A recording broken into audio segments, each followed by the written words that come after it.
In this high-tech world, is there still a future for libraries? How will they connect communities, students, and faculty to information knowledge? Ernie Ingalls, UBC Okanagan Campus Library's first ever leader in residence, recently discussed these and other related issues with industry professionals. Today, in a world that is so preoccupied with media, with technology, as are libraries for that matter, but everybody asks that question that seems to be the elephant in the room. Well, why do we need libraries anyway?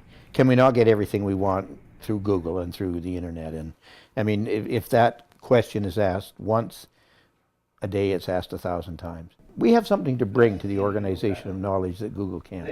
We have something to bring to the interface between information knowledge and a client, an individual, whether that individual is a resident of a city through a public library, for example, or whether it's a student or a faculty member at a university, or whether it's a professional in a business or an industry of some kind. The interface between the information and the individual is extraordinarily important. What a lot of people don't realize as well, that interface gives some judgment, gives some professional judgment. We can provide the right kind of information in the right way to identify and to then deal with the situation that individual is actually having. Google, as an example, is a commercial organization. You can do a Google search here in Kelowna on a subject and you'll get a certain result. You can do that same search in Edmonton, you'll get a different result.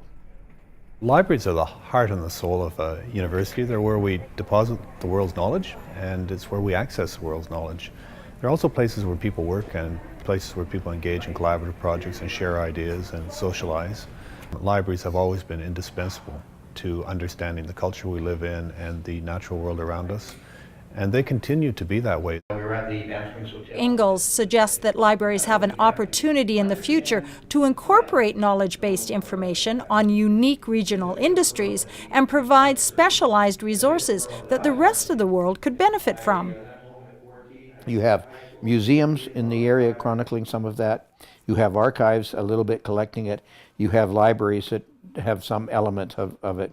You bring all of that together and you put a little more effort into it, and you have defined an ecology and you've defined an industry that the world is fascinated about, and it's sitting right here on your doorstep here in the Okanagan.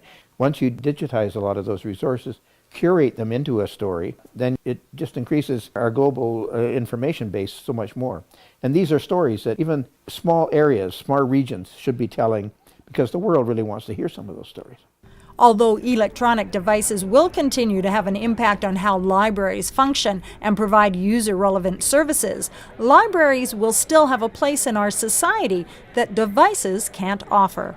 I think we will migrate to mobile devices, and I think that's going to be incredibly popular. But what I think the library is going to retain, and we heard some of this morning, is different zones of space, including sanctuary. I love that concept of a walled-in space where it's silent and contemplative, but on the other hand, we're going to create all kinds of learning spaces for collaboration. We provide a warm and encouraging and inviting, welcoming space for our users where they can come and serendipitously discover material.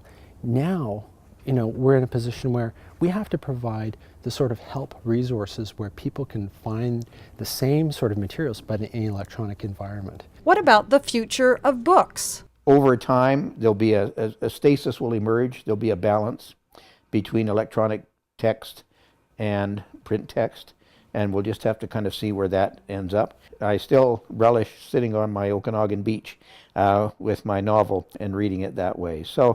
And it'll be a matter of personal preference as well. But there'll still be a book, yes.